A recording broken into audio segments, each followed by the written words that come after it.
La noche es perfecta para pensar cómo queremos vivir el día que amanece. Por eso, Walter Rotella te invita a compartir una charla con escritores que nos cuentan sobre sus textos y métodos de creación. A partir de este momento, abrimos la cafetería de Oriental en Café y Palabras.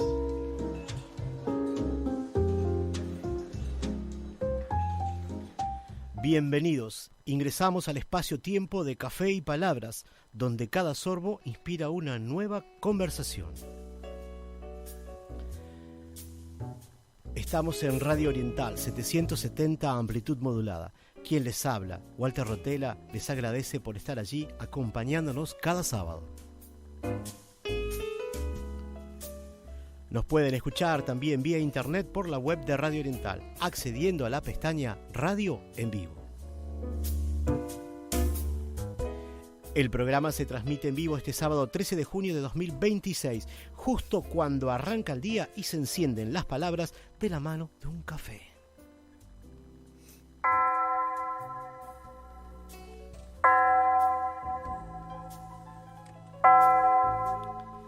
La grabación del programa Café y Palabras se sube a los sitios de iVoox, Spotify, Amazon Music, TuneIn y a YouTube. Agradecemos la colaboración del señor Oscar Romero, que nos acompaña en los controles de la radio, haciendo que todo fluya como el aroma del café, de una taza recién servida.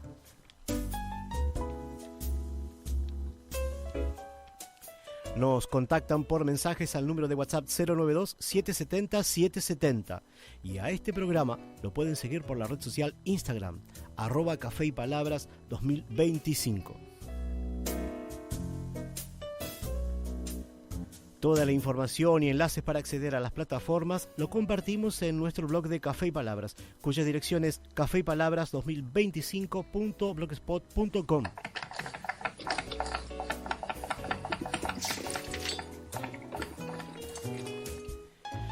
Hoy en Café y Palabras iniciamos con la columna de Virginia Gutiérrez y Alejandro Porley, microlecturas de Virginia y Alejandro.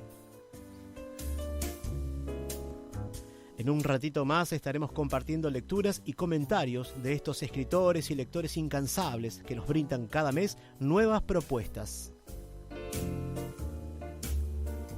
Tras la columna, compartiremos la sección de la entrevista. Hoy nos visita en el estudio el señor Nelson Silvera, escritor, músico, artista plástico, cineasta uruguayo, con quien estaremos hablando sobre guiones, cine y sobre la creación de textos creados para ser musicalizados, transformados en canciones.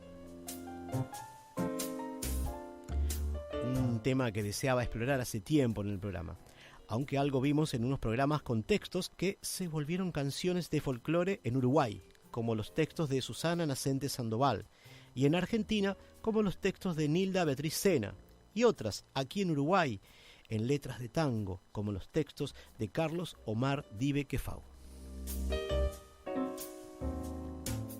Después podremos compartir la columna Análisis Literario de la Biblia. Hoy proponemos conocer sobre una forma literaria conocida como la historia de la pasión. Y si aún tuviéramos tiempo, algunos audios de escritores leyendo sus textos literarios. Esto es Café y Palabras, en la noche de Oriental.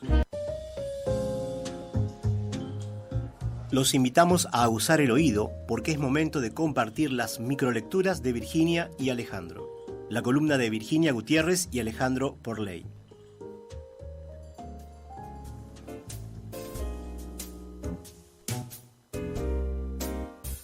Bienvenidos Alejandro y Virginia. Buenas noches de niebla. De niebla, Stanley, tú lo has dicho. Para arrancar estos 90 minutos.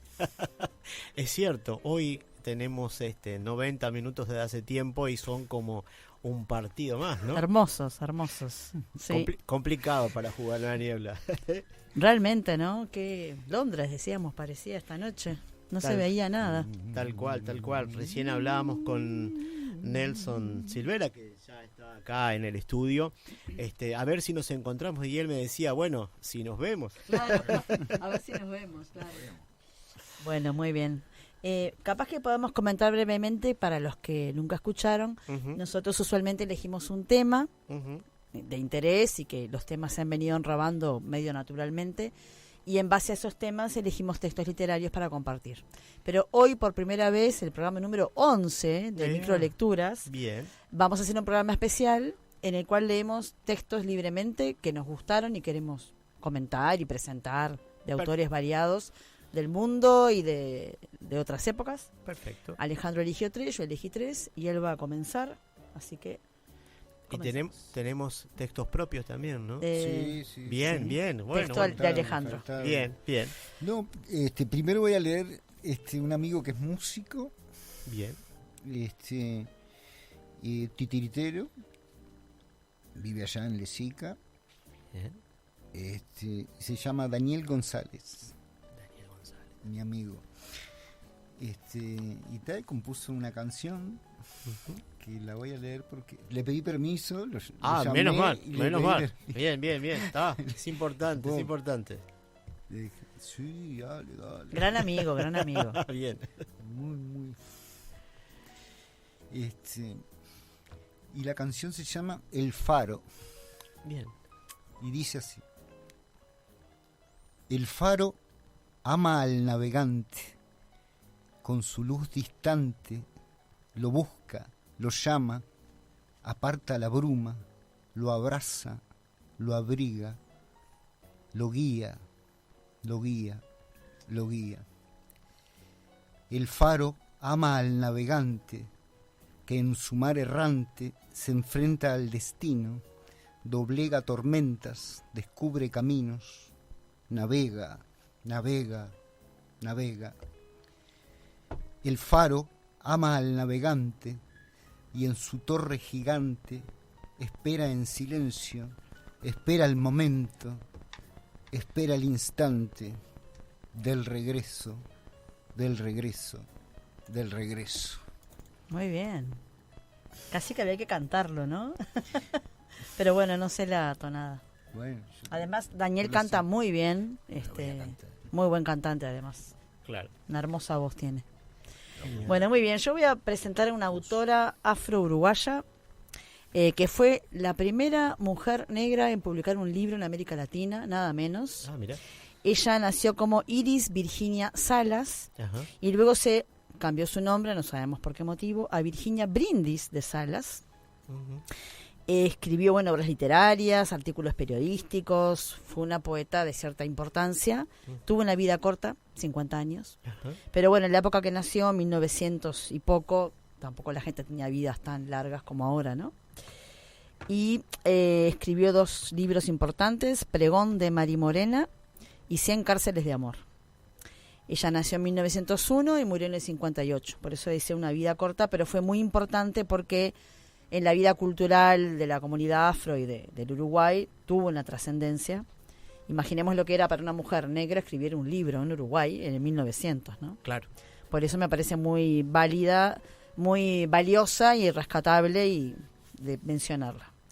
Y voy a leer un texto que se llama Negro siempre triste. Ajá. Ella escribió mucho sobre cuestiones vinculadas a la esclavitud. Tristezas de negros, tu canto es dolor, silencio, humildad. No cruces los brazos. Los negros no deben cruzarlos jamás. Tus antepasados los cruzaron ya. Por temor, por esclavitud. Negro triste, olvida los buques negreros, aquellas sentinas oscuras del barco, los horrores, el hambre, los azotes sufridos. Olvídalo todo, que lentamente viene la ansiada libertad. Yo negra soy, porque tengo la piel negra. Esclava no. Yo nací de vientre libre. Negro, implora a los dioses. Yo negra soy, porque tengo la piel negra. Esclava no. Bueno, me encantó, realmente. Claro. Además está bueno porque ella se permitió ser militante, claro, ¿no? Lo cual es muy importante. Sí, claro. Y más siendo mujer. 1900, mujer negra escribiendo y siendo militante es casi un milagro. Sí, y la primera en publicar un libro en América Latina, me parece muy importante. Virginia de Salas. Perfecto. Así que tenemos un libro escrito por ella. 2 libros. 2 libros. Y creo que hay uno, no sé, capaz que estoy confundida, que no lo llegó a publicar, que quedó sin publicar al morir ella. Fue amiga de Juan Ibarburu, recibió reconocimientos de poetas como Gabriela Mistral, Nicolás Guillén, hay cartas de ellos a Virginia. O sea que qué extraordinaria habrá sido para en ese contexto lograr lo que logró, ¿no? Claro. Vamos a tratar de encontrar la portada para ponerlo en el blog. Sí. Y entonces es una forma de dar visibilidad. Eso es muy bueno. Perfecto. Muy bien. Ahora Ale continúa, ¿no? Bueno, ahora voy a leer uno mío, de mi autoría. Muy bien. Se llama Aire Indio. Me encontrarás al final de la línea, de cada línea, de cualquier línea. Me verás y tu cara se desfigurará. Aparecerán entonces las marcas, esas grietas insondables, horadadas en el tiempo muerto. Por eso tú eres el espejo de ti mismo. Verás insectos diminutos asomarse por ellas, tus fallas de San Andrés, tectónicos movimientos de ojos. Cosas que no creías que podrían brotar de ti emergen de tus desiertos pétreos. El mar de lava se encuentra al fin con el mar salado que ha crecido. Se precipitan entonces los humos y vapores. Dentro de toda esa niebla muere sofocado el último ser viviente que te habitaba. La luz huye de ti y queda observándote desde algún vértice infinito, esperando el desenlace. La balanza se inclina a tu favor, y por favor, y por esta única vez, trata de salirte de la tuya, del vicio de ti, de tus rutinas, de tus ritos, de toda esa replicación que te precede, que tus antecedentes vayan cumpliendo sentencia en ti. Enciérralos y préndelos fuego, en ese fuego naranja y azul. El viento poderoso barrerá tus costas, al margen de esto tirará aún más tierra a todo, y la negación y el olvido pronto se irán. Emergerá como nueva una memoria que aún permanecía intacta, que te pertenece pero no es de ti. No hay festejo ni victoria, pero sí un regocijo callado que te sostiene. Nadie notará nada, pues su atención estará fija en el ruido y el artificio de siempre.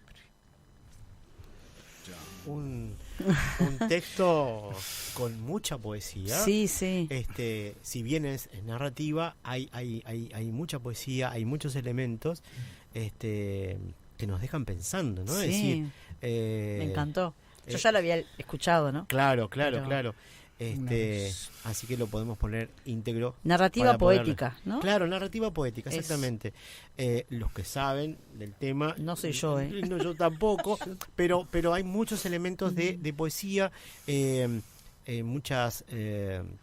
Nos hacen pensar, es como la poesía, que con muy pocas palabras nos dice muchas cosas, nos hace pensar, cada palabra nos hace pensar en un montón de cosas, es lo que nos permite la poesía. Y en tu texto lo que yo veo es eso, es decir, cómo me hace volar, ¿no? Es decir, pensando en un montón de cosas. ¿Sí? Bueno, en general es un poco la característica de los textos de Alejandro que estuvimos escuchando en este tiempo, ¿no? Pero acá hay mucho más. Mucha profundidad. Mucha profundidad. Ay. Sí.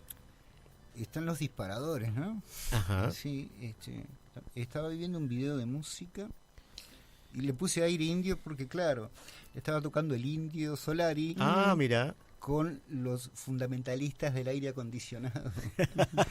Y entonces, claro, por eso le puse Aire Indio, ¿no? Diciendo un juego ahí de cosas. Y una canción me disparó. Claro. Me disparó y empezó. Pero qué interesante lo que dices, ¿no? Porque es eso, que es lo que queremos saber muchas veces. ¿Qué es lo que lleva a crear un texto a alguien? Es decir, ¿qué cosas justamente, qué son los disparadores, ¿no?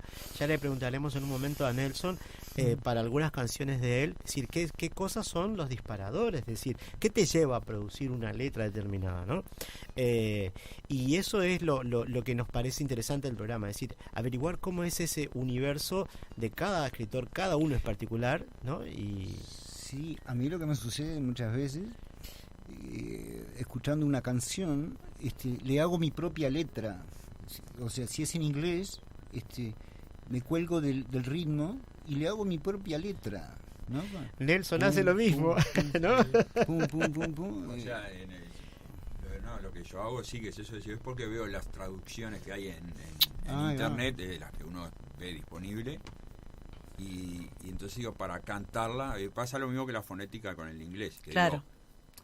Digo, la traducción puede estar perfecta, pero para llevarlo a canción en español, sí, claro, no me ilustra. Entonces yo le cambio la cosa para que suene bien en español. Claro, claro. Respetando el contenido. Claro, sí, claro.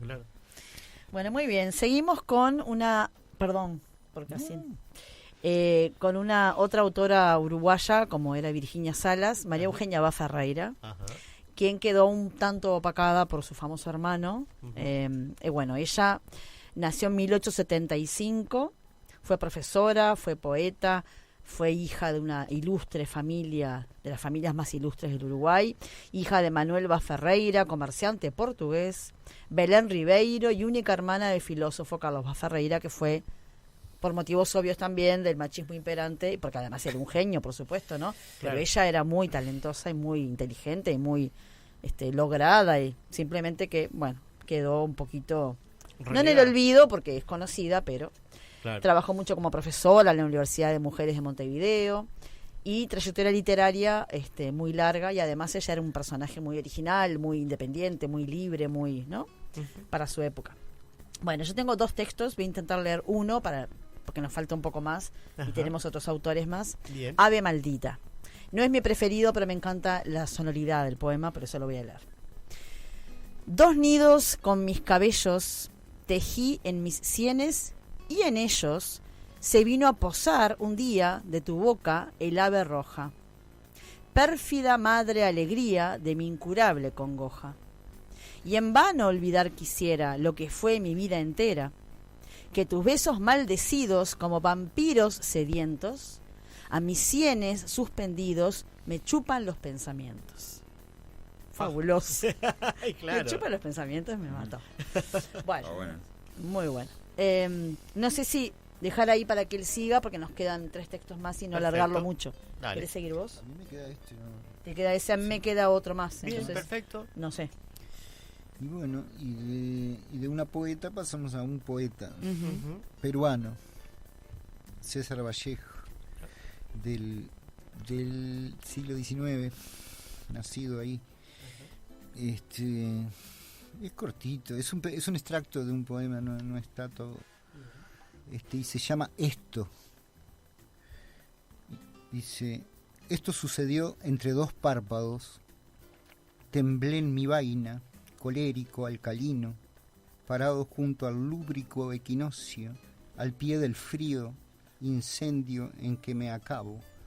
Resbalón alcalino, voy diciendo, más acá de los ajos, sobre el sentido almíbar, más adentro, muy más de las herrumbres, al ir el agua y al volver la ola. Resbalón alcalino, también y grandemente, en el montaje colosal del cielo. Muy bien. Qué inspiración esta gente, ¿no? Por eso, claro. me gustó toda la... No, y César Vallejo es un poeta muy famoso Sí, también. sí, claro. Muy reconocido, ¿no? Vos sabés que fue uno de los primeros autores que yo leí estando acá en Uruguay, es decir, así como leía a Benedetti y a Onetti, que claro. Iba descubriendo un montón de cosas. Bueno, Vallejo fue otro que tuve la posibilidad, la gran posibilidad que tiene Montevideo de mucha librería de libros usados, te permite leer muchísimo más que si no tuvieras esa oportunidad, ¿no? Más todas las bibliotecas públicas que hay, ¿no? Es decir, eso a mí en lo personal me favoreció muchísimo. que en otras partes no es así. Digo, hablando con gente del litoral de Argentina, en Misiones no hay librerías prácticamente, cuesta mucho, es decir, no hay editoriales, en Formosa tampoco, Corrientes hay pocas, Chaco hay poco, entonces acá tener esa gran oportunidad, bueno, hay editoriales y demás, pero librerías, eso es que te falte librerías, es todo un tema. Sí, claro. La feria, ¿no? La feria también. Claro, pero ahí está la fe, exactamente. Uno puede conseguir muchísimo. Es una de las grandes cosas que tiene Montevideo, que a veces la gente no se da cuenta de esa riqueza, porque es una riqueza. Una de las primeras cosas que a mí me llamó la atención viviendo acá en Montevideo fue que todo el mundo leía en el ómnibus, en las plazas. Yo decía, ¿qué pasa acá? Porque es capaz que el que a veces hay que salir un poco, pero esa situación no se da en otras partes. En la Argentina es más difícil eso. Capaz que en Buenos Aires sí, pero en otras partes del interior no es tan fácil. Acá todo el mundo está leyendo algo. También por esa facilidad, ¿no? De poder conseguir esos libros. Yo a César Vallejo lo conocí por Castaneda, leyendo a Castaneda, que Castaneda leía a Don Juan, le leía porque le gustaba escuchar a César Vallejo, es lo que dice Castaneda. Entonces por ahí lo conocí a César Vallejo y ahí empecé a buscar más y está bueno eso. Digo, leyendo otra cosa. Claro, ahí va, exactamente. Sí, eso está bueno. Y vamos a presentar al último de hoy, que es mi padre. Falleció en 2017, Ariel Gutiérrez Echevarren. Ariel, bueno, era un gran poeta, excelente poeta, ese era su fuerte. Él hacía narrativa también y era bueno, pero evidentemente lo que le salía de una manera catarata era escribir poemas, porque en 10 minutos un poema de 3 páginas con rima, cosas que para mí son milagrosas. Y él escribió toda su vida, desde los 18 años en adelante hasta que falleció, siempre escribió. Él era escribano. Publicó un libro sobre el uso del cheque en Uruguay, que fue muy exitoso en su momento, trabajaba en un banco, y además era escritor, trabajó en diarios, hacía crucigramas en diarios, escribía notas para diarios. Tuvo como una pequeña actividad periodística cuando era más joven. Publicó un libro llamado Páginas para Luego, que está en la Biblioteca Nacional. Después dejó un libro escrito, Peón de Palo, que no llegó a publicar, y este libro, El Cheque, pero siempre estaba escribiendo él. Y yo elegí un texto breve que me encanta, que se llama Niño Loco. Él tiene cientos de poemas preciosos, pero bueno, este es breve y me gusta mucho a mí. Así que, como es mi padre, acá estoy yo alardeando. Está perfecto. Toda familia de escritores, bueno, mi hermana, ¿no? Claro. Niño Loco. Muy bien. Niño loco, con un ánfora en el hombro, acarrea luz y miedo. Niño loco va maduro de inocencia con sus pájaros azules por el cerro. Niño loco lleva música en los ojos, movimiento en los cabellos. Niño loco quiere al viento, quiere al lago, quiere al cerro. Niño loco odia al viento, odia al lago, odia al cerro. Muchas veces en el alma, niño loco, niño tengo. Bárbaro, qué bárbaro. Hago la propuesta ya hoy, así como ustedes han estado presentando propuestas, hablando con un compañero de trabajo, de nuestro trabajo común, del lugar común, me decía que la madre escribía poesía también. Y yo le dije, tráelo, vamos a compartirlo en la radio, entonces quedamos en leerlo y demás. Así que textos de tu padre también, me gustaría, podemos hacer eso, es decir, autores que ya no están vivos, que son conocidos, que son amigos, que son familiares.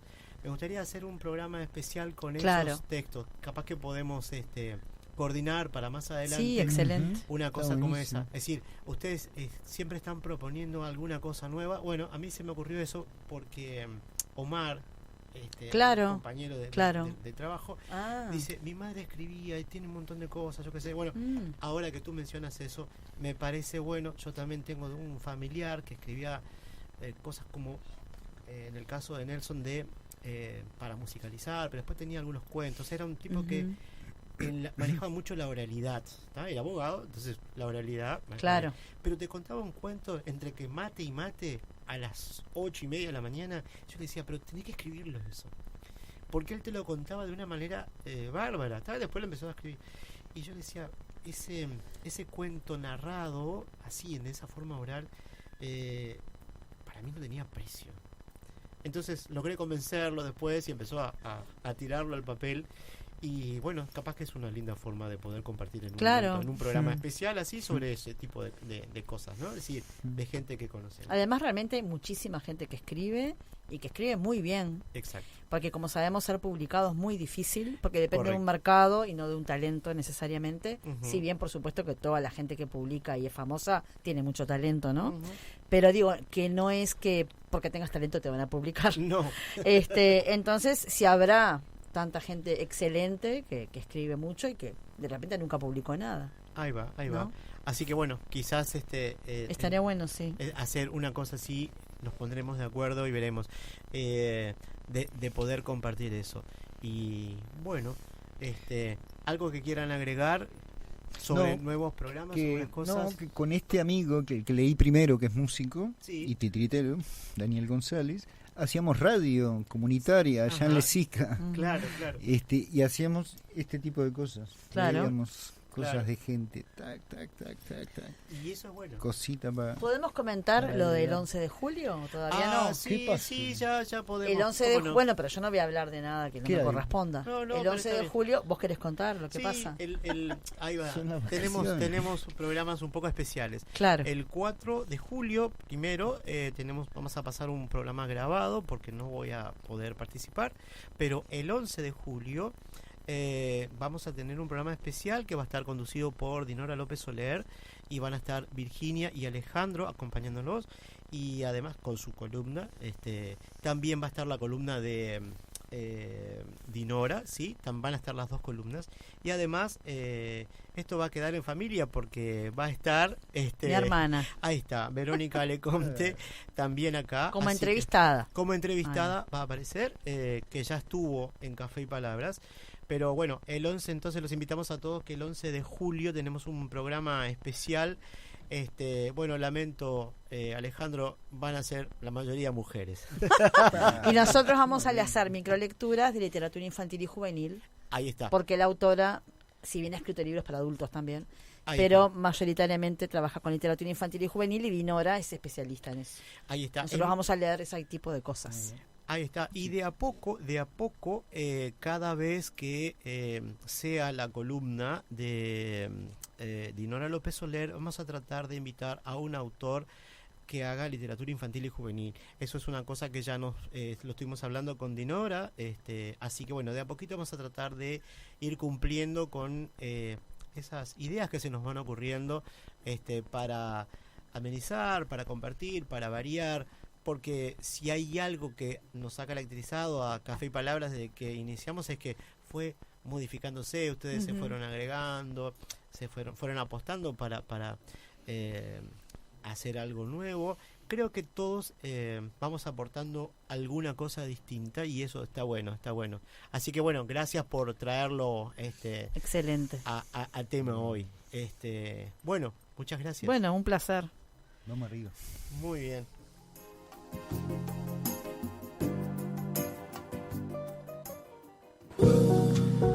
Por Oriental 770 AM, junto a Walter Rotella, estamos presentando Café y Palabras.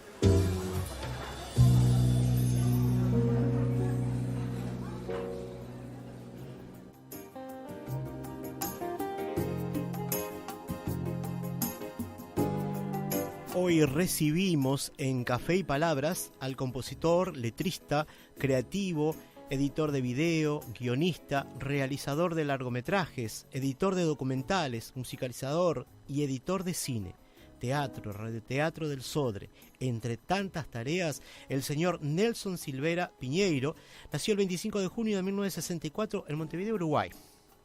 Cabe mencionar que creó la música original en documental Cupleteros, ya me corregirá, de Aníbal Bueno. Es director del sello discográfico El Grabador. Fue directivo de SUDEI, Sociedad Uruguaya de Artistas Intérpretes, fundada el 19 de mayo de 1951, en el periodo junio 1998-junio 2010. Es integrante del comité asesor del ICAO, Instituto del Cine y el Audiovisual de Uruguay. formó parte de la comisión electoral de Agadu en 2025. Como cantante y músico ha grabado o acompañado a músicos como Los del Pueblo, Chichito Cabral, Pepe Guerra, Numa Moraes, Óscar Ramírez, Diablos Verdes, Dino, entre otros artistas. Sus creaciones musicales fueron grabadas e interpretadas por varios músicos del medio uruguayo. Algunos de sus emprendimientos en el pasado son Proyecto Revista Pro Música, creo que está bien el nombre. Expo Música y Revista Yolúa. Actualmente produce y conduce el programa Solo Música TV, que se emite por Cable Plus HD, Canal 6 de la Costa, Costa Cablevisión y también en YouTube. Posee un estudio de grabación, realiza arreglos musicales, pistas y videoclips, promoción de grupos y solistas, productos y servicios afines. Algunas de sus producciones fílmicas son El Fantasma del Palacio Salvo, que en estos días se exhibirá en Buenos Aires, Arrastrándose hacia el éxito, película que se estrenará el 15 de julio en la sala Hugo Balso del Sodre. Perturbaciones macabras, Turismo espacial, son otras de sus creaciones fílmicas. Bienvenido, Nelson, a Café y Palabras. Yo pido un aplauso para Nelson, por favor. Claro que no, aplauso lo que ustedes leyeron hoy de la poesía, eso también es... Con ese currículum merece un aplauso. No, en primer lugar, muchísimas gracias por invitarme a su programa, muy lindo todo lo que escuché, también toda esa base, como te digo, cuando ves la parte de poesía y vinculado también al obrero, a la... que pues, también como estaba hablando de que estabas pintando, no sé qué, tal vez, y cuando uno ve la literatura y de dónde viene, claro, tiene otro valor, ¿no? Para mí tiene otro valor. El ICAU fui asesor del ICAU siendo directivo de SUDEI. Ajá. Por los derechos de intérprete dentro del ICAU, Instituto del Cine. No es que sea directivo del ICAU, pero está bien, en general nombraste todo claro, perfecto. Claro. Hay cosas ahí que sí, hay mucho para hablar y otras que se hace camino al andar, como te dicen, ¿no? Claro. Yo me acuerdo cuando empecé que deseaba que alguien me invite a un grupo para grabar medio tema, un coro en un estudio, ¿viste? Hoy tengo 200 discos, multiplicados por 15 temas, creo que entré 3.000 veces a estudios de grabación, ¿no? Claro. Y no te hace más que nadie ni menos que nadie. Lo que sí te da más experiencia, en mi caso me gusta, no por ego, ¿no? Me gusta porque siempre fui muy autodidacta. En la música tengo mucha información de música, ajá, que no es lo mismo que formación. Claro. Y en la literatura, ahora cuando escuchaba los poemas, las lecturas de ellos, me venía a la mente de que cómo es para la sociedad, bueno, que digo, para que sirva a otros, ¿no? Claro. Porque yo en la escuela, en primaria, justamente la parte de redacción de todo era horrible, tenía más faltas que en los dibujos sacaba sobresaliente, en la redacción sacaba regular, ¿viste? Claro, horrible, ¿viste? Claro. Y por mis propios medios, que una vez fui a la casa de una tía que no cuidaba, me quedaba a acompañar ahí en la casa de mi tía, y la curiosidad de que había una biblioteca, que hoy en muchos lugares no hay bibliotecas. Exacto. Y a veces me quedaba solo y cazaba los libros de literatura, ya por curiosidad mismo, y ahí fue que yo empecé a ver por qué B larga y B corta y por qué C y S, exacto, por las mías. Claro, o sea, en la escuela era horrible. Pero es que a veces pasa así. Sí, es que es más común. Yo pensé que era algo que era mío, nace un monumento por eso. No, porque no, claro. A ver, si es por eso, es decir, yo me llevé literatura en cuarto año y me llevé la primera clase. Claro. En la primera clase la profesora me dice, bueno, usted se lleva marzo. De primer literal, no estudié más. Claro. Claro, pero... porque si me dijo me lleva marzo... Claro, pero que digo que aplicado en el caso de la música, que tuve también que toqué con gente que tenía mucho oficio más que yo. Claro. Y al estar con gente que tiene más oficio, lo que te hace es ser práctico. Claro. Porque hay mucho conocimiento, que hay muchos músicos en Uruguay, sin hablar de nadie en particular, sino el defecto, para mi manera de ver, ajá, es que vos podés adquirir un montón de conocimientos, como también en literatura, en todo. Claro, sí, exacto. Pero el asunto está en la praxis, después de decir qué aplico. Pues ya después quieren aplicar todo eso en todas las canciones, en todas las cosas, y vos decís, y es un embole. Y no se puede también. Pero además hay otra cosa. A veces vos aprobás materias, es lo que siempre me parece a mí, a veces aprobás materia, y después, ¿lo llevás o no a la práctica? ¿Tenés la oportunidad o no? Claro. Es decir, me parece que a veces pasa eso. Es decir, hay por un lado una necesidad que uno tiene que formarse, es real, ¿tá?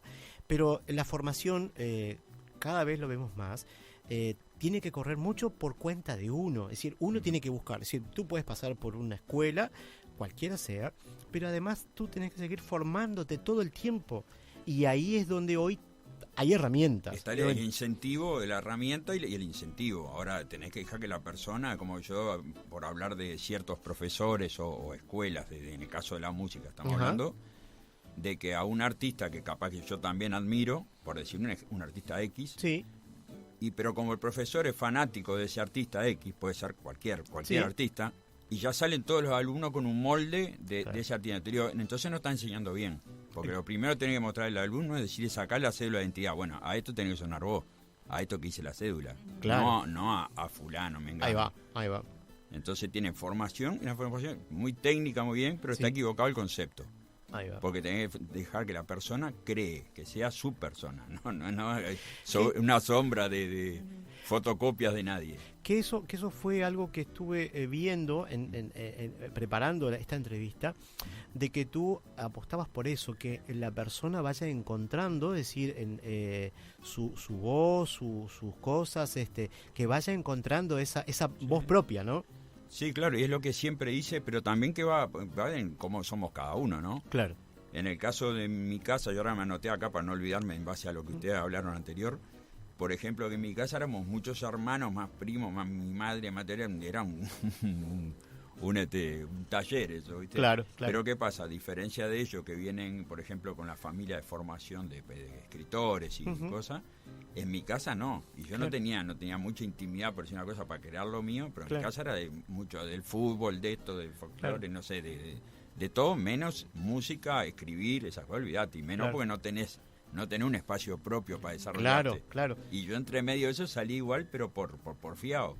Y además en la parte de las artes plásticas también. Sí, eso yo le hacía los juguetes a mis hermanos chicos, hacía maquetas de cartón y todo, le hacía los juguetes todo con cartón, y eso me nació siempre estar. Claro. Y el tema de las canciones también me pasó eso, que cuando un amigo me regaló la primera guitarra y me enseñó los 2 acordes primero que supe, y entonces era entre ellos Samba Mi Esperanza, porque era el más fácil para tocar que había. Y yo no iba a tocar eso, pero ya de entrada, ¿viste? un trastornado de entrada, ¿viste? Y yo con esos 2 acordes hice como 50 canciones mías, y que iba a ver las canciones de amor que hablan de yo te quiero mucho, y si te vas se me falta el aire, no, yo no voy a cantar esa boludez.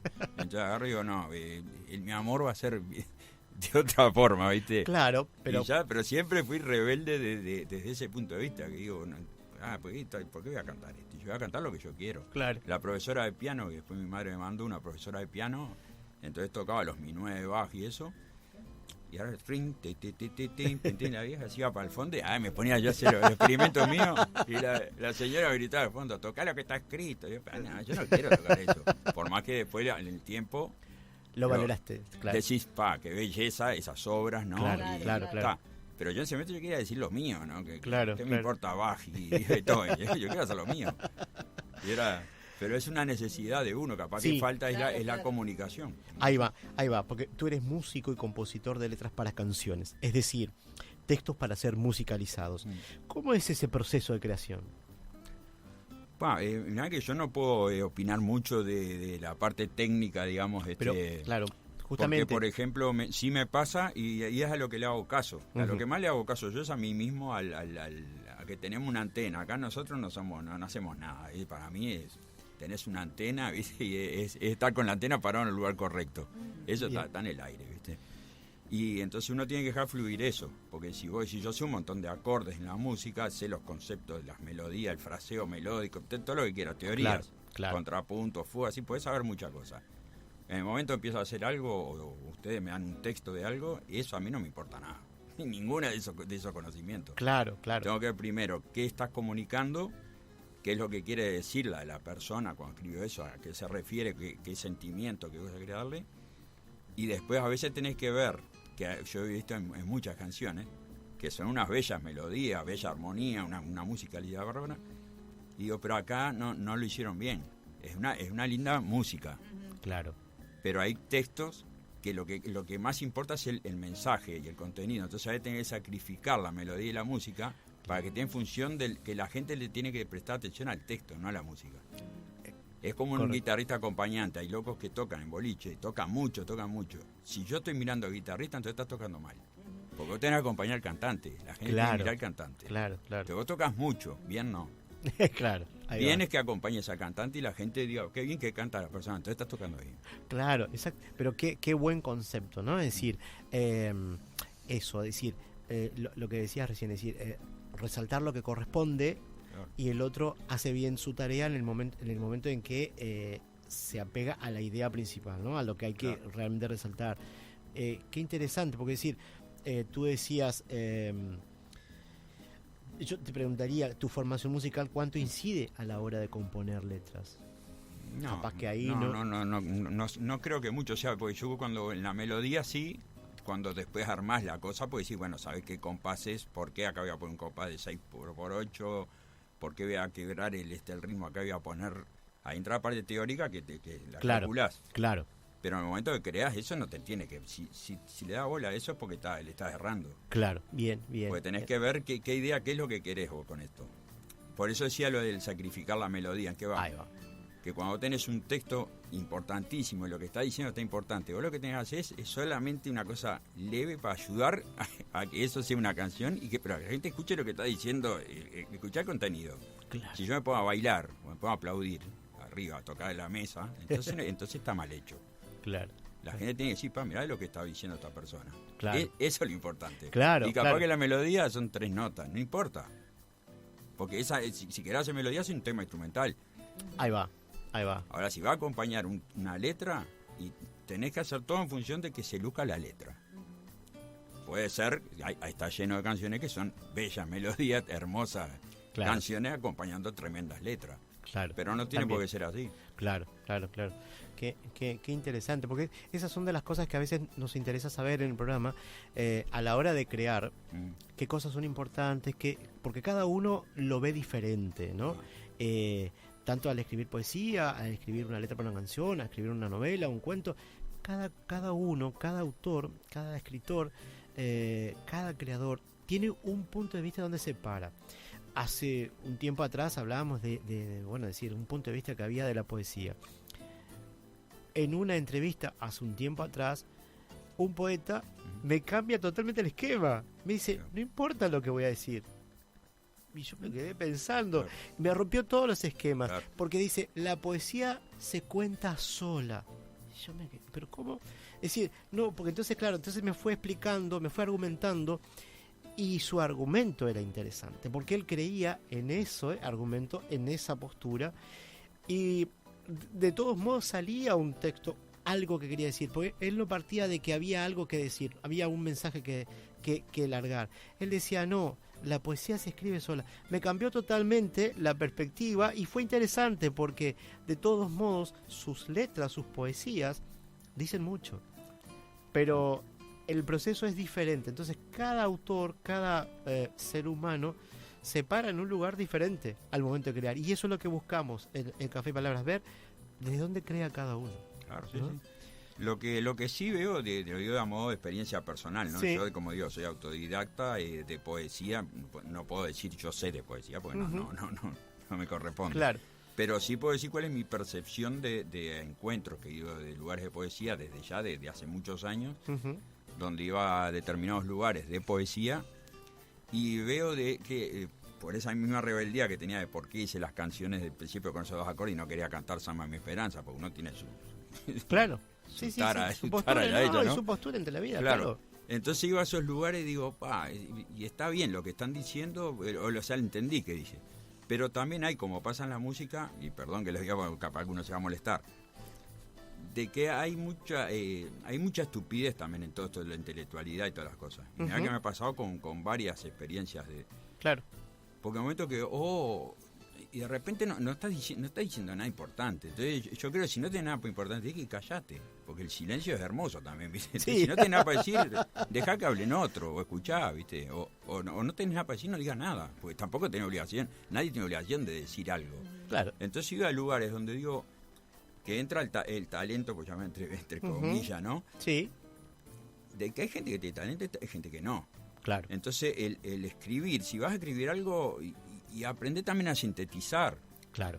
Porque yo he visto cosas que son unos choclos, que vas a encuentro de cosas y decís, basta. ¿Qué Y, masa? y ahora voy a leer y no decís, no, viste, ya el primero te atomizó. Claro, claro. Y ahora el que viene, otro choclo más de 10 minutos. Y yo decís, loco, eso yo lo digo en un Claro. minuto. Claro, claro. Y capaz que ese minuto es más valioso que tus 20 minutos atomizando a la gente. Claro, claro. Entonces digo, y pasa con la música, luego que quieren hacer cosas raras, ¿viste? Y mirá esta armonía. La armonía es en función de la canción, la armonía Claro. es en matemática también, ¿no? Tiene emoción, tiene un montón de cosas. Pero hay muchos que se basan tanto en eso, Claro. y se están mirando la mano en los acordes, para ver qué acorde, mirá qué acorde, tercena, disminuida, no sé qué. Y la canción es una porquería. Claro. Porque si querés armonía, escuchá la bossa nova, Brasil, es Caetano, Vinicius, tienen tremenda armonía, pero tienen tremenda melodía. Claro. Claro. Entonces no es hacer un montón de acordes.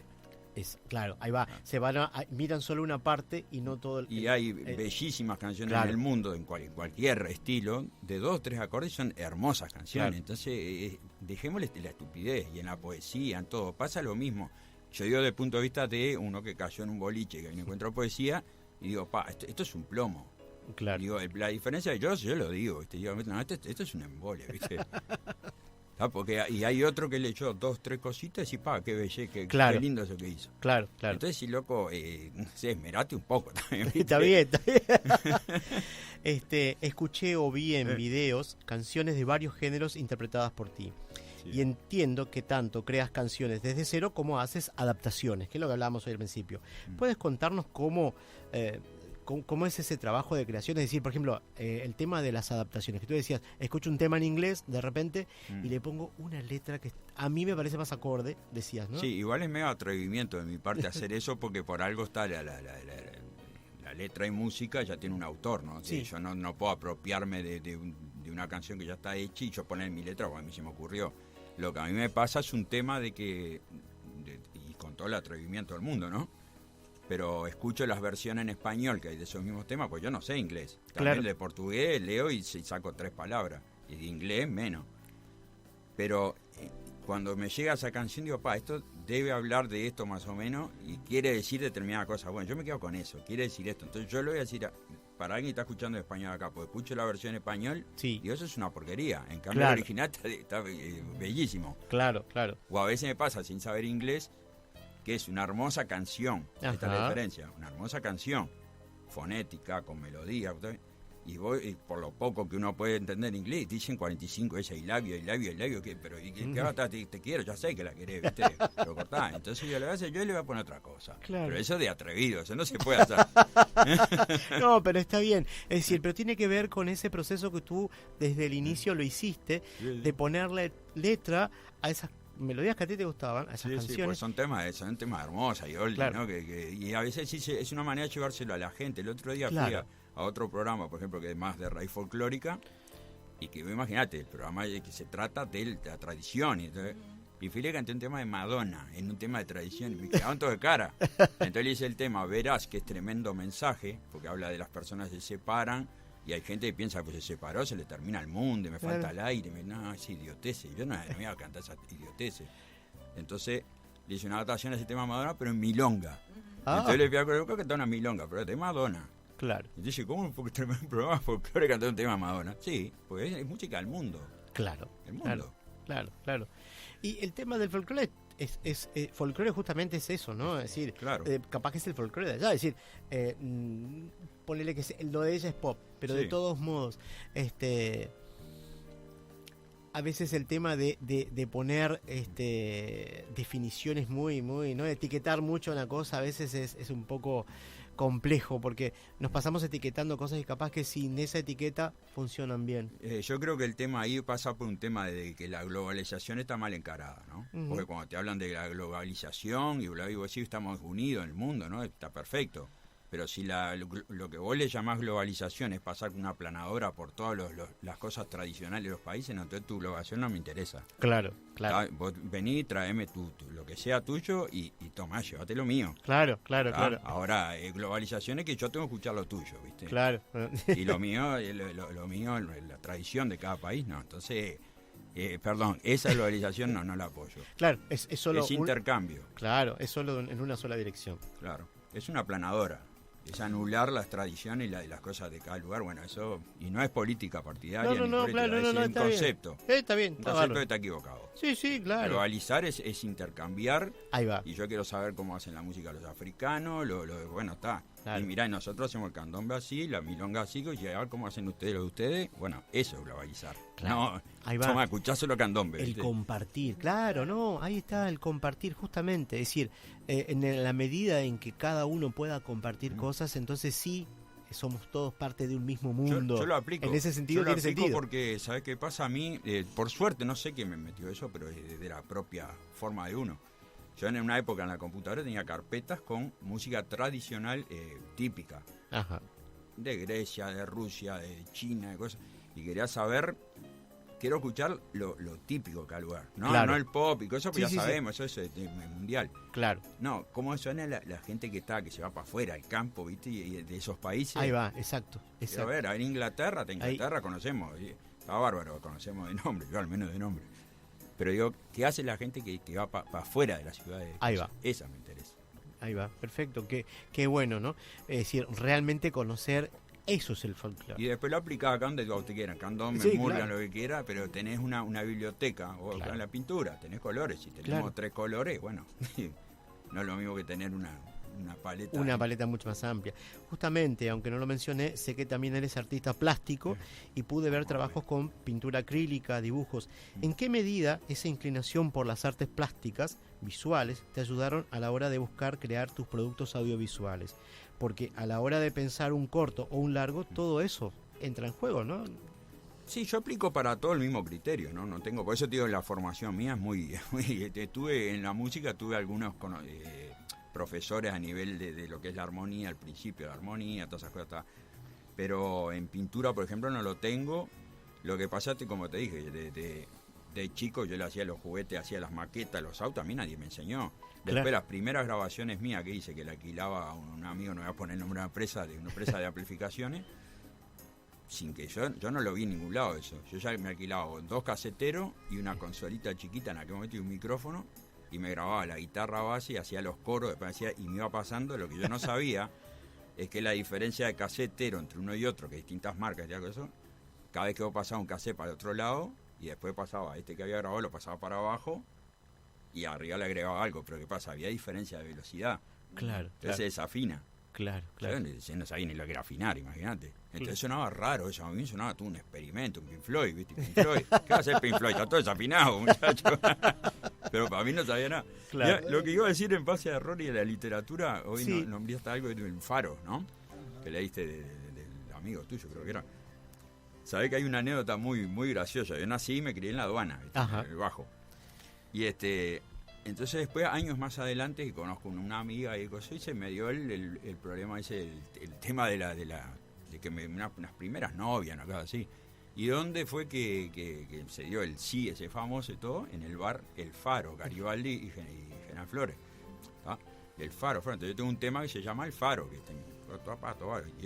y traté de narrar toda esa época. Ajá. Y entre eso que era, que estaba en la Rambla Sur de la aduana, y yo ya puse eso como referencia del Faro, también por el Faro donde yo me crié, que en la callita del gas, y miraba, tienes el Faro, ¿qué Faro? Ahí después mi loco me dice, eso es una chimenea, no un faro. Ningún faro. Y bueno, después la dejé la canción así, porque no, una canción, una chimenea, una canción de amor con una chimenea, que horrible. Digo, el faro, pero en realidad era una chimenea. Claro, bien. Yo qué sabía. Claro. El fantasma del Palacio Salvo es un largometraje independiente que se proyectará en el Centro Cultural de Residentes Uruguayos en Buenos Aires en pocos días más. El 27 de junio. El 27 de junio. ¿Qué nos puedes contar sobre esa película en lo referente al guión, a la creación de guión? Sí, yo fui síndico del Palacio Salvo 8 años. o sea, como integré, ahí fue donde empecé a hacer las primeras ediciones de cine con Ricardo Romero Curvelo, que era directivo del cine universitario, autor de la película y guionista y director de Martín Aquino, El último matrero. Ajá. Y pues hizo la de 1904, creo, otra serie de películas. Y yo empecé ahí, fue con las primeras armas en editar una película. Yo, ¿de dónde editar una película? Que me dio una mano Paulo Braga, que es editor de Canal 10. Él fue el que me pasó el programa, los piques, como se hacía. Claro. Así, empecé a payar ahí, era eso, era payar. Claro. Y entonces yo ahí trabajaba en el Palacio Salvo mismo, en un espacio que me había conseguido Ricardo, que es el presidente para trabajar ahí, porque lo ayudaba con sus películas, sus cosas. Claro, qué bien. Y entonces, ¿qué pasa? Ahí estaba el tema del fantasma, para eso salvo que era Don Pedro, ese famoso que está ahí. ¿Viste? Y yo, la verdad, yo de noche he visto ahí, sentí cosas, pero sé que uno se sugestiona, cosas. Es una escalera, yo qué sé. Pero. Sí, pero a las 2 de la mañana solo en silencio. Y entonces agarré y dije, pero el fantasma, y empecé a escribir en un guión, en aquel momento sí era un guión. Ajá. Y empecé a filmarlo con amigos que me dieron una mano en el propio Salvo, o sea, todo dentro del Salvo, hasta indio metí, la gente está de Bascuadé y todo. Una vez sale una vieja, vino el loco con un arco de flecha y cosas, como se metió para adentro de esto, que a las 12 de la noche. Y esa película yo perdí el disco duro, porque cuando me fui del Salvo le dejé a la máquina, lo hacía en la máquina de Ricardo yo. Y le dije, me paso todo un disco externo y la trabajo yo en mi notebook. Claro. Y le digo, borrá nomás porque tengo todo copiado en el disco. Y lo revisé y estaban todos los archivos ahí. Tenía 60% editado de la película. Y cuando los voy a abrir, me dice archivo dañado. O sea, estaban, pero mal copiados. Perdí todo. Entonces ahora lo hice de vuelta con la inteligencia artificial, que es una discusión que tuve con un periodista hace poco. Ajá. Del tema, dice, no, porque vos estás usando la inteligencia artificial. Y digo, mira, ¿sabes lo que pasa? La diferencia entre la inteligencia artificial está en que vos tenés que usarla y que no te use. El problema es que hay gente que se cree que vas a crear. Yo voy a crear una poesía. Yo no le voy a preguntar a ChatGPT cómo escribe una poesía. Ahora, se puede usar la herramienta para un montón de cosas, pero yo le uso la herramienta, no la herramienta a mí. Ahí está. Es decir, eso es interesante, ¿no? Yo te escuché en algún programa hablar justamente de ese tema y me parece muy importante porque es algo que se está hablando mucho ahora. El tema... y eso lo veíamos mucho en Ciencias de la Comunicación, en la licenciatura, siempre la tecnología fue puesta en duda y demás. En la época de la prensa, cuando aparece la prensa era lo maldito. Después fue la radio. La revolución industrial con las máquinas, ¿no? Claro, y entonces siempre aparece algo que está mal. Y me parece que el problema es no la herramienta, sino el uso que uno le dé. Es decir, hoy hablaba con alguien más temprano, justamente del mismo tema. El martillo buenísimo, ¿no? Para clavar, yo te lo parto en la cabeza y es otro tema. Claro, el tema está en cómo se usa la herramienta. Claro. Entonces, la herramienta en sí no es mala, la tecnología en sí no es mala, sino el tema es el uso que uno le da. Como tú dices, yo la inteligencia artificial lo utilizo para determinadas cosas que a mí me sirven, que a mí me ayuden, tiene sentido. No que lo haga todo el trabajo por mí. Lo pero que no sí podés es dejar de pensar. Claro. Que la máquina piense por vos. Ya por eso estamos como estamos también. Claro, ¿no? Porque, claro. Ya hablamos de otro tema ahí, pero me parece que ahí está el tema. Es decir, siempre hay un cuco en las nuevas tecnologías, con las nuevas tecnologías. Pasó con la prensa escrita, pasó con la radio, pasó con la televisión, pasó cuando apareció la internet y hoy, bueno, con la inteligencia artificial. Me parece que el tema es siempre el mismo. Es decir, el miedo que uno tiene y no se analiza de que el problema es el uso que uno le da. Esa es la diferencia. Lo que hace la diferencia. El proceso creativo tiene que seguir siendo humano y tiene que seguir con la herramienta de la inteligencia artificial. Claro. Si vos creaste algo, una poesía, un libro, un cuento, una canción, lo que era, y le diste una orden a un programa y el programa lo hizo, bueno, vos entonces vos estás cero. ¿No? Ahora, si yo creo algo, una poesía, un caso, lo pongo en la inteligencia artificial y me hace unas observaciones, ¿no? En tal parte yo creo que me queda duda de a qué te estás refiriendo acá. De repente, entonces, para eso está bien. Claro. Pasa con la música, tratar audio, tratar video, tratar imagen, cuando diseñas cosas. Claro, los editores, los diseñadores dicen horrible, porque ahora cualquiera se hace tremendo afiche y bueno, tenés que adaptarte. Claro, pero no es en sí mala la tecnología, sino el tema del uso que uno le da, ¿no? Yo una vez dije en Consejo de Ciudad, y una vez por una discusión que había sobre ese tema, que le digo, mirá que están súper equivocados con el tema de los DJ y todo esto que hacen chipún y cobran un montón de derechos y eso. Digo, están en su juego. Claro. Las leyes son estas. Si Gardel, volvemos a hablar para cosas, Gardel, año 20, 30, no sé, si hubiera tenido computadoras, samplers, secuenciadores, cosas, ¿y vos te pensás no lo hubiera usado? Claro. ¿Y agarrar con una corneta? Claro. Fue para tal cosa, así porque lo que había. Claro. O sea, lo hubieran usado. No, porque mirá, en la época de Gardel, sí, claro, y los cavernarios golpeaban una roca, yo qué sé, bueno, no había computadora. Y no, claro. Te pido otra vez que nos recuerdes dónde es que se va a exhibir en junio esta película. En junio, no, la de... La película... El Salvo. El de Salvo, sí. El fantasma Sí, de en Salvo. Maxi, esquina Maxi, que se llama, es un centro cultural, y en el Club Residente, que es Avellaneda. Yo no voy a ir porque como estoy con esta del Salvo, del Sodre, no quiero... Claro. Me querían que vaya al 24 y me venía al 29. Digo, no, en este momento no me puedo dar lujo y prefiero estar a full con lo... Claro, ahí está, porque el largometraje, Arrastrándose hacia el éxito, se estrena el 15 de julio, ahora un poquito nomás. Claro, en la Hugo Balso. Ahí va. ¿Cómo fue el proceso creativo de ese largometraje? Porque entiendo que fue muy diferente a lo que estábamos hablando recién, a la del fantasma del Sí, el Palacio Salvo yo Salvo. ya lo tenía hecha con guión y todo, pero cuando la rehice no lo hice a modo intuitivo, o sea, viéndolo, acá le falta esto, acá esto está de más, esto, acá me aburre, esto, o sea, así. Claro. Y esta la hice toda así, no hay un guión de... Arrastrándose hacia el éxito. Arrastrándose la hice en principio, digo, pues no es a nada que no descubrí la pólvora.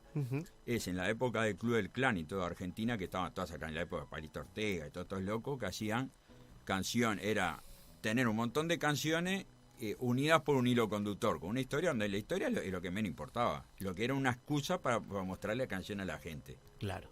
Entonces vos ibas a todas esas canciones famosas que hay de esa época del 70, se hizo por el cine y por la televisión. Claro. Pero porque estaba algo audiovisual.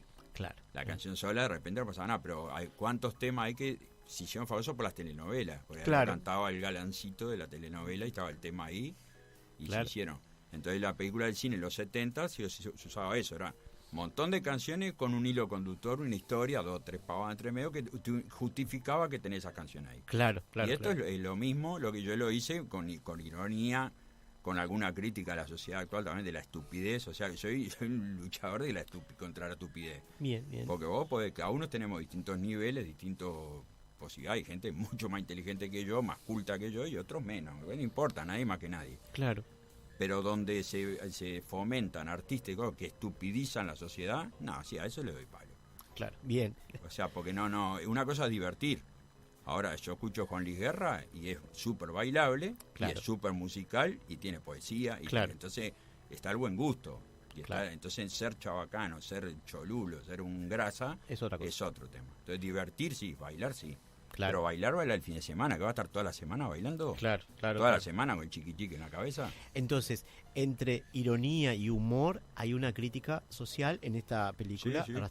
Es decir, bastante crítica social. Sí, dentro del humor, ¿no? Porque se trata de, también, lo que hablamos hoy de la poesía, de que no tenés aburrida a la gente, ¿viste? Y si querés decir algo importante, y no tiene por qué ser un embole. Claro. Entonces vos podés decir cosas, yo aprovecho una canción y estoy hablando de todo, joder, entre medio, pack, la encajás ahí, ¿viste? Llévate la puesta. Claro. Porque pero desde el punto de vista, no, de dar un sermón, ¿viste? Y uno, o sea, Claro. ¿Ah? Eso es interesante, ¿no? Es decir, la propuesta es esa, ¿no? Es decir, hacernos pensar, quizás con un poco de humor, pero hacernos pensar, en definitiva, ¿no? Es decir, a tu modo, ¿no? Es decir, pero hacernos pensar, porque digo, eso es lo interesante. Cuando uno ve algo y te deja pensando, entonces valió la pena.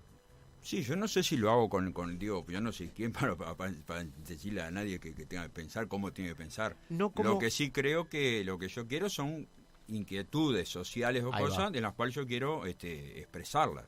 Después hay gente que te va a decir eso no le gusta y otro te va a decir qué fenómeno que está. Claro. Pero son inquietudes personales sobre lo que yo veo en la sociedad y creo que el artista, en todo, desde el que pinta, que hace un poema, lo que quiera, somos parte de la sociedad. Claro. Y tenemos que ser no un cholulismo eso que hay de la fama y los aplausos, eso a mí no me interesa para nada. Tenemos que servir para que nuestro granito de arena sirva para que la sociedad sea cada día mejor. Que tenga un poco el que no lee, que lea, el que no respeta a los animales, que aprenda a respetar a los animales, que no tire la basura en la calle. Claro. Bueno, esto todos tenemos obligación, una obligación de dejar algo. Claro. Desde ahí está hecho. En la película entiendo que hay una suerte de homenaje a músicos de Uruguay, ¿es así? Sí. Sí, lo que hago, como ya tuve la suerte de muchos de ellos, haber grabado, tocado con muchos de estos del Canario de Luna, con un montón, pero es una forma de tributo, porque digo tributo, no solo a ellos, o sea, por intermedio de ellos, el tributo a la identidad. Claro. Porque volvemos a lo que hablábamos hoy de la planadora y la globalización. Donde hoy esta gente, todos estos que yo nombro ahí, de los cuales yo escuchaba, cuando empecé con la música, escuchaba Pink Floyd, King Crimson, Focus, no sé, grupos ingleses, alemanes, ¿no? Y eso era mi... Y de golpe pasé a tocar con el grupo Razones, a tocar el bajo, pasé de cosas a tocar mucho palo para que aprenda el candombe, y yo esto que no sabía ni lo que era. Es más, un día un loco me dijo, tu forma de tocar el bajo, la técnica, me dice, la técnica de tocar el bajo en candombe me gusta poner, y digo, ¿qué técnica? ¿Cuál es mi técnica? Que no sé cómo se toca. Yo toco lo que a mí se me canta, no sé cómo se toca. Claro. Y yo con los temas los conocí en el escenario, yo nunca los escuché los temas. Claro. Yo escuchaba Pink Floyd, que venía pero salió bien. Pareceres. Pero salió bien. No, porque siempre hice caso a eso mismo que te digo. Claro. Vos escuchás la canción y yo voy a hacer lo que yo quiera, ¿no? Cuando el candombe se toca así, no me importa dónde se toca, yo voy a hacer como yo quiera. Claro, lo que sale de adentro. Sí, lo que yo ya tengo una mínima conocimiento para saber que de lo que está haciendo no está fuera de tono, no está fuera de tiempo. Claro. Pero yo quiero hacer... Yo quiero hacer lo que yo quiero, no lo que quieras vos. ¿Viste? Para eso es lo que querés vos, hacelo vos. Claro, pero de todos modos, es decir, para hacer eso que a ti te gusta, no desentona. Al contrario, se acopla perfectamente. Es que ahí es donde viene lo de la paleta de colores, lo que te digo. Yo escucho, me encanta la música, los oldies, toda esa onda de Alan Parsons a quien quiera, los claro. VGs, ¿viste? Camilo Sesto, yo qué sé, no importa, yo no tengo límite, escucho cualquier cosa.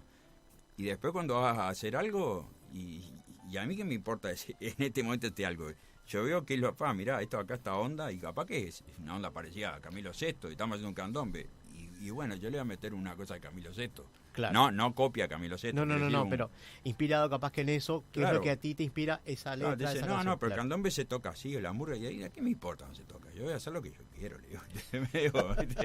Qué bien. ¿Dónde se consiguen las entradas para ver Arrastrándose hacia el éxito? Se consigue en Ticantel, en Red Pagos Habitat, en Socio Espectacular 2x1. Después abre ese convenio también hablando de la gente, también de que no todo el mundo puede y eso. Hice convenio y estoy haciendo otros con Fugbank, por ejemplo, la tarjeta solidaria de Fugbank. Y voy a hacer otras capaz que con no sé, con algún otro sindicato o digo, para tener más posibilidades también, que me da otras posibilidades de convocatoria, que no es fácil, ¿no? No, claro, pero en distintos lugares se está promocionando Arrastrándose hacia el éxito, que va a ser entonces el 15 de julio en la sala Hugo Balso. En la sala Hugo Balso. Sí, por suerte, y que quiero agradecer también que a veces se da poco en los artistas, viste acá que te dicen el tema del los celos y el ego y las cosas. Yo tengo muchísimos artistas, que no voy a nombrar ninguno porque sería injusto con los demás, muchísimos colegas desde el tango, del rock, de la candombe, de los tropicales, que no tienen nada que ver con lo que yo hago, todos compartiendo mis cosas en sus redes sociales, todos para ayudar a la convocatoria. Saben que esto no hay una empresa atrás de organización de eventos, ¿viste? Es hecho personal. Y todos los muros, yo miro los muros de fulano y gente de nombre, de Nancy Evita, no sé, gente que no tiene nada que ver con lo que yo hago y compartiendo. Colabora. Claro, y eso suma muchísimo, porque claro. Ya no sé, que tenés $20.000 para invertir en una campaña es otra cosa, esto es a pulmón, ¿no? Sacándote un poco del tema de las películas, ¿podría pedirte que nos leas alguna letra, alguna canción, algo que nos puedas leer? Sí, como te decía hoy, yo el lector en la escuela, te digo, era bueno en dibujo, si querés te la dibujo. No, quiero leerte algo porque a veces cuando hablamos de joda y eso, ¿no? Yo tengo alguna cosita también de que siempre me gustó el tema no te digo de la poesía así en sí, pero tengo cosas, esta por ejemplo, que de mi autoría estamos hablando, ¿no? Sí, claro.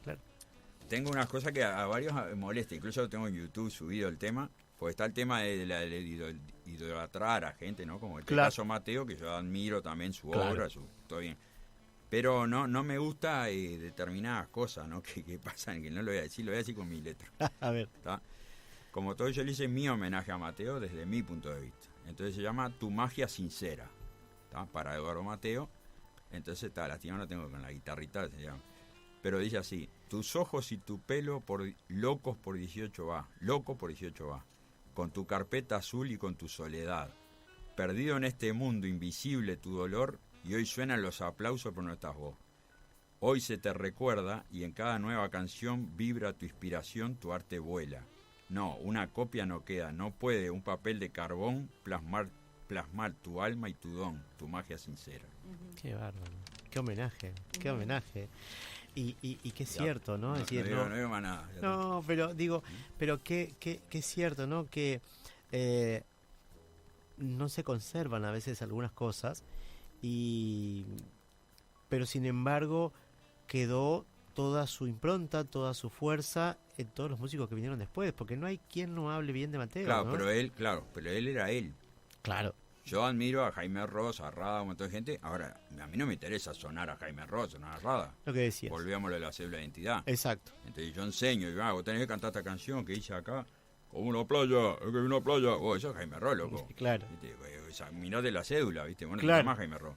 Claro. Por más que lo admire, tenés que admirar la obra de que es una ahora, cosa. Vos no tenés una sombra ni una fotocopia a nadie. Por eso puse, no puede un papel de carbón plasmar tu alma.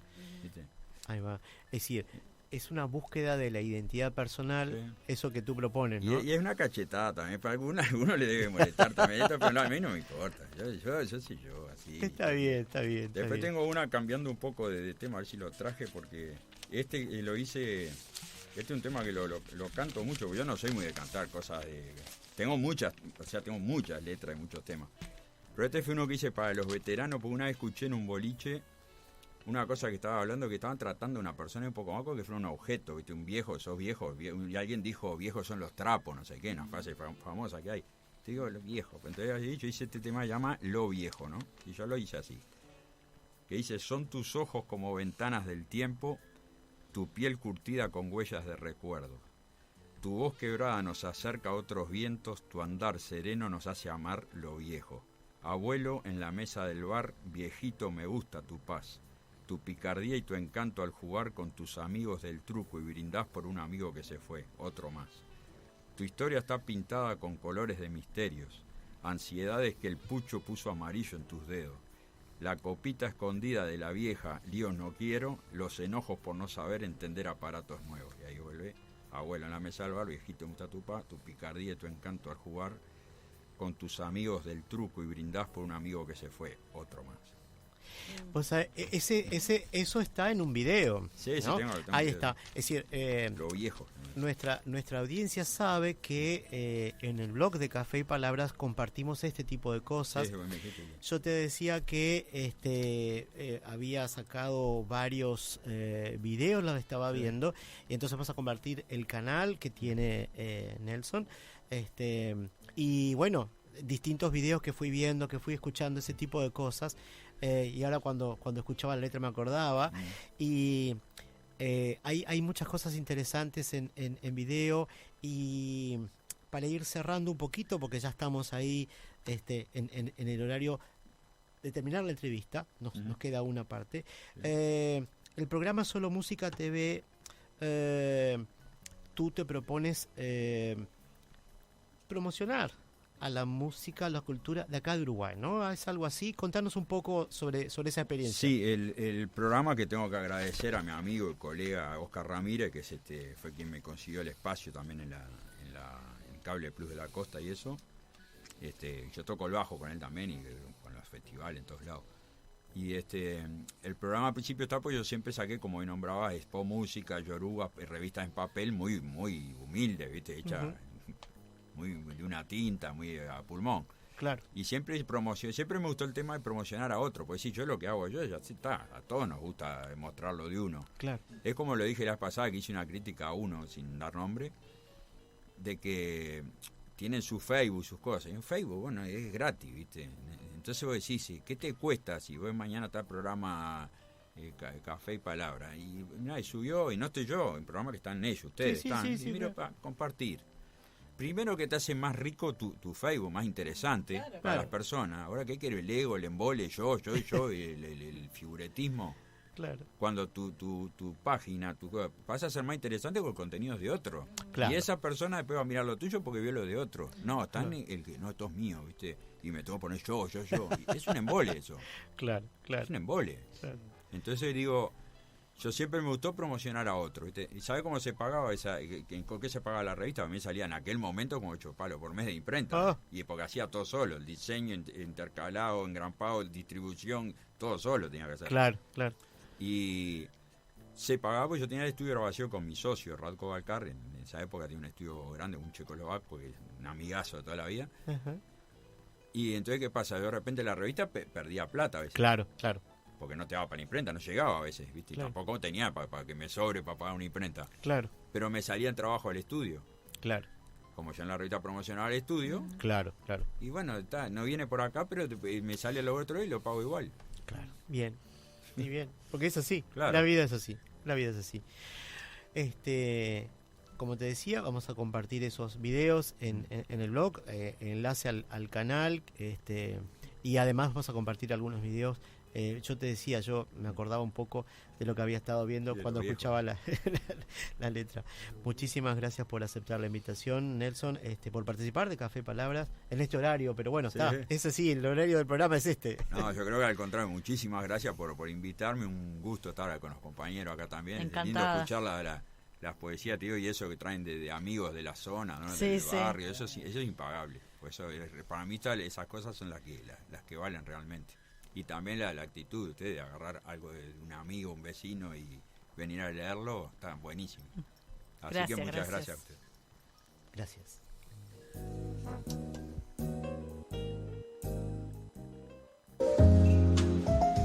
Usted está escuchando Café y Palabras en la noche de Oriental.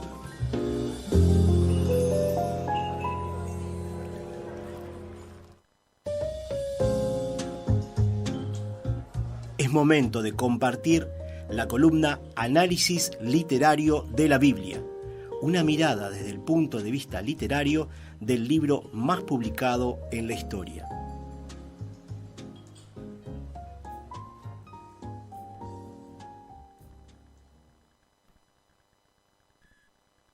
En nuestra columna de hoy abordaremos otra de las formas, es decir, subgéneros literarios menores de los géneros que encontramos en el Nuevo Testamento. En esta oportunidad hablaremos de la historia de la pasión. Siguiendo los pasos de las semanas anteriores, continuamos con material que nos aporta la lectura de los trabajos de investigación de Jaime Vázquez Allegue, doctor en Teología Bíblica 1999 por la Universidad Pontificia de Salamanca, y quien expone estos temas en el sitio web merkabah.org, conocida como Enciclopedia Hispano-Católica Universal.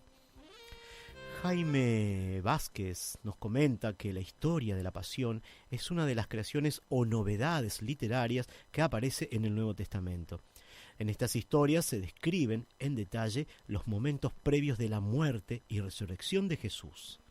Son estas historias lo central del Nuevo Testamento y conforman por sí mismas una forma literaria que narra esos momentos trascendentales de la historia de Jesús de Nazaret, desde su ingreso a Jerusalén hasta su crucifixión. Antes de proseguir, mencionemos los momentos principales de la pasión. Esos son: Última Cena, fue celebrada en Jerusalén e incluye el lavatorio de pies, la institución de la Eucaristía y el anuncio de la tradición de Judas. Oración en Getsemaní. Tras la cena, se retira a orar. Momentos después, es arrestado al ser delatado por Judas. Juicio y condena. Jesús es interrogado por autoridades judías y por el gobernador romano Poncio Pilato. Vía Crucis y crucifixión. Jesús es flagelado, coronado con espinas, obligado a llevar la cruz hasta el monte Gólgota y crucificado. Muerte y sepultura. Tras su último aliento, su cuerpo es descendido de la cruz y trasladado al sepulcro. Ahora leeremos secciones de algunos evangelios que narran la historia de la pasión. Iniciaremos con el Evangelio de Mateo para leer unas secciones que narran la pasión. Y se puede leer, por ejemplo, en la Sagrada Biblia, traducción directa de los originales por Monseñor Dr. Juan Straumbinger, el inicio del capítulo 26 del Evangelio de Mateo, precedido por el título 5, Pasión y muerte de Jesús. Capítulo 26, versículo 1 al 27, versículo 66, Mateo 26. María de Betania unge a Jesús. Cuando Jesús hubo acabado todos estos discursos, dijo a sus discípulos: La Pascua, como sabéis, será dentro de 2 días, y el Hijo del Hombre va a ser entregado para que lo crucifiquen. Entonces los jefes de los sacerdotes y los ancianos del pueblo se reunieron en el palacio del pontífice, que se llamaba Caifás, y deliberaron prender a Jesús con engaño y darle muerte. Pero decían: no durante la fiesta, para que no haya tumulto en el pueblo. También leeremos del versículo 14 al 16. Judas vende al maestro. Entonces, uno de los 12, el llamado Judas Iscariote, fue a los sumos sacerdotes y dijo: ¿Qué me dais? Y yo os la entregaré. Ellos le asignaron 30 monedas de plata, y desde ese momento buscaba una ocasión para entregarlo. Usted está escuchando Café y Palabras en la noche de Oriental.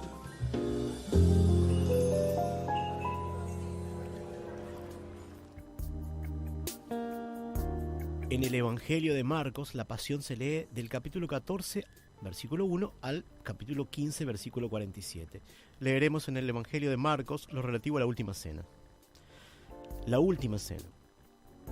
El primer día de los acimos, cuando se inmolaba la Pascua, sus discípulos le dijeron: ¿A dónde quieres que vayamos a hacer los preparativos para que comas la Pascua? Y envió a 2 de ellos, diciéndoles: Id a la ciudad, y os saldrá al encuentro un hombre que llevando un cántaro de agua, seguidle, y a donde entrare, decid al dueño de casa: el maestro dice, ¿dónde está mi aposento, en que voy a comer la Pascua con mis discípulos? Y él os mostrará un cenáculo grande en el piso alto, ya dispuesto, y allí aderezad para nosotros. Los discípulos se marcharon, y al llegar a la ciudad, encontraron como él había dicho, y prepararon la Pascua. En el Evangelio de Lucas, la Pasión se desarrolla en los capítulos 22 y 23. Leeremos en Lucas, capítulos 22, del versículo 54 al 65. La negación de Pedro. Entonces lo prendieron, lo llevaron y lo hicieron entrar en la casa del sumo sacerdote. Y Pedro seguía de lejos. Cuando encendieron fuego en medio del patio y se sentaron alrededor, vino Pedro a sentarse entre ellos. Mas una sirvienta lo vio sentado junto al fuego y fijando en él su mirada, dijo: Este también estaba con él. Él lo negó, diciendo: Mujer, yo no lo conozco. Un poco después, otro lo vio y le dijo: Tú también eres de ellos. Pero Pedro dijo: Hombre, no lo soy. Después de un intervalo como de 1 hora, otro afirmó con fuerza: Ciertamente, este estaba con él, porque es también un Galileo. Mas Pedro dijo: Hombre, no sé lo que dices. Al punto, y cuando él hablaba todavía, un gallo cantó. Y el Señor se volvió para mirar a Pedro. Y Pedro se acordó de las palabras del Señor, según lo había dicho: Antes que el gallo cante hoy, tú me negarás 3 veces. Y salió fuera y lloró amargamente. Y los hombres que lo tenían a Jesús se burlaban de él y lo golpeaban. Y habiéndole velado la faz, le preguntaban diciendo: Adivina, ¿quién es el que te golpeó? Y proferían contra él muchas otras palabras injuriosas. Finalmente leeremos el Evangelio de Juan, donde la historia de la Pasión se narra en los capítulos 18 y 19 en la Sagrada Biblia, traducción directa de los originales por Monseñor Dr. Juan Straumbinger. El capítulo 18 está precedido por el título Pasión y muerte de Jesús. La crucifixión. Tomaremos pues a Jesús. Y él, llevándose su cruz, salió para el lugar llamado el Cráneo, en hebreo Gólgota, donde lo crucificaron, y con él a otros 2, uno de cada lado, quedando Jesús en el medio. Escribió también Pilato un título que puso sobre la cruz. Estaba escrito: Jesús Nazareno, el Rey de los Judíos. Este título fue leído por muchos judíos, porque el lugar donde Jesús fue crucificado se encontraba próximo a la ciudad, y estaba redactado en hebreo, en latín y en griego. Mas los sumos sacerdotes de los judíos dijeron a Pilato: no escribas el Rey de los Judíos, sino escribe: Él ha dicho, soy el Rey de los Judíos. Respondió Pilato: lo que escribí, escribí. Cuando los soldados hubieron crucificado a Jesús, tomaron sus vestidos, de los que hicieron 4 partes, una para cada uno, y también la túnica. Esta túnica era sin costura, tejida de una sola pieza desde arriba. Se dijeron pues unos a otros: no la rasguemos, sino echemos suerte sobre ella para saber de quién será, a fin de que se cumpliese la escritura. Se repartieron mis vestidos, y sobre mi túnica echaron suertes. Y los soldados hicieron esto.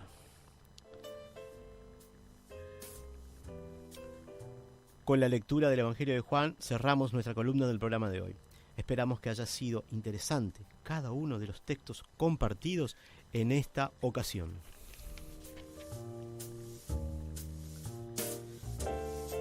Creo que ya no tenemos tiempo, Oscar, ¿no? Para un texto. Bien, entonces cuando tú dispongas vamos a escuchar un audio de un autor. Cuando tú dispongas. Es probable que Dalia Sosa permanezca durante largos años en la memoria de mucha gente. Los que la conocieron saben de su carácter contradictorio, de esa agresividad que oscilaba en un raro vaivén entre su simpatía y su desdén. Dura pero comprensiva, buena y mala a la vez. En lo que a mí respecta, jamás será solo un recuerdo. Soy su hija. Los papeles lo quisieron así. La sufrí, la amé, la perdoné. Y ahora me quedan sus anécdotas vivitas y coleando, listas para que las cuente. Ahí voy con una de ellas. Resulta ser que la tarde del 21 de julio de 1982, después de comer, Dalia lavaba los platos mientras su marido, Fausto Márquez, un descendiente de españoles tan enfermizo y contradictorio como su mujer, se disponía a sentarse a la mesa para almorzar. Mis padres tenían alrededor de 60 años, 20 y pico había cumplido yo. Los tres hacíamos las delicias de discutir airadamente todos los días. Era una rutina que Dalia arrojase 3 bifes de costilla a la plancha y cortase a mano la lechuga. Echaba sal a todo, aceite del más común, y se iba a hacer lo que se le diera la gana. Desde ya que, siempre, se olvidaba los bifes en la sartén. ¿Es posible que todos los santos días tenga que comer carne recocida? Era la diaria protesta del amo y señor. Si te gusta el bife a punto, cuida de la sartén vos, Fausto. A Dalia no le podía importar menos hacerle gusto a su familia. En ese instante estaba peinando su cabello antes rubio, ahora entrecano, y dedicaba toda su atención a ese menester.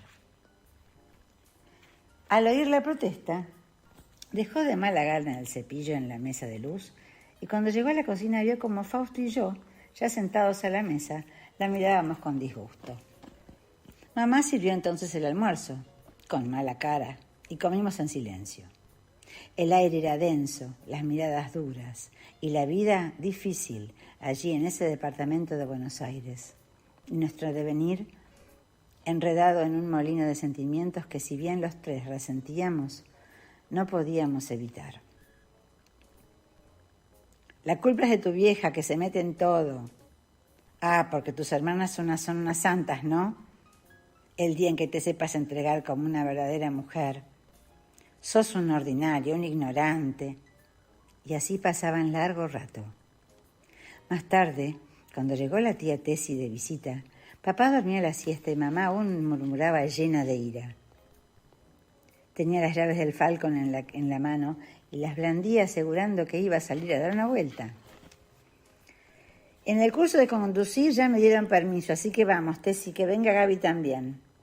Ella ya aprendió hace un tiempo y puede ir de copiloto, decidió mamá. Dalia, querida, no, por favor, no hagas eso, rogó Tessie. Yo escuchaba desde mi cuarto, mi rincón de sol y buena energía, en donde todo dolía un poco menos. Mamá y Tessie cuchicheaban sobre eso. Me intrigaba lo que estaban tramando. Me sumé al par de damas y bajamos en el ascensor hasta el auto de papá, estacionado a media cuadra.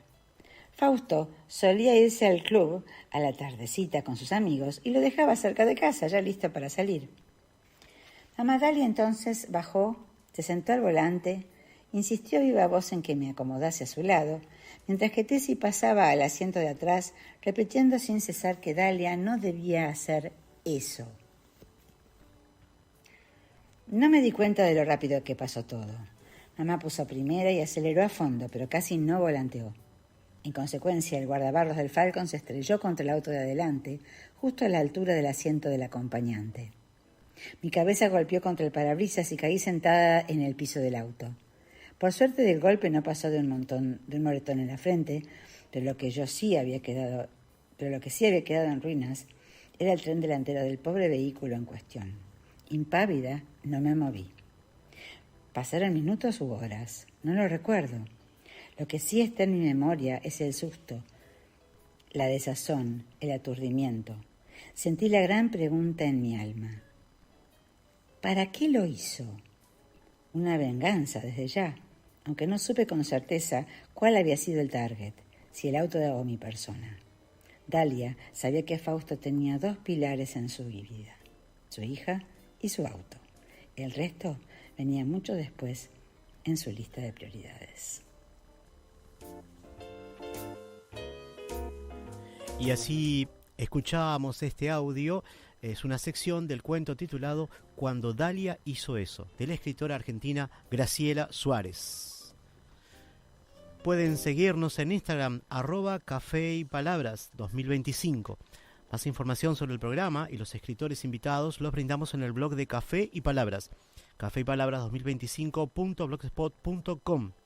Nos pueden escuchar y seguirnos también por iVoox, Spotify, Amazon Music, TuneIn y en YouTube, siempre a partir del lunes siguiente de la transmisión en vivo. Agradecemos la colaboración del señor Oscar Romero, que nos acompaña en los controles de la radio. Estamos en CX12 Radio Oriental 770 amplitud modulada. Salimos al aire los sábados a las 0 horas, un poco después de iniciar el día, justo cuando termina el viernes y arrancan las palabras. Muchas gracias a todos hoy por haber participado de Café y Palabras. El café se terminó y las palabras se van apagando de a poco. Ahora es momento de preparar la cafetería para otro encuentro literario en Café y Palabras. Agradecemos su compañía y hasta el próximo programa.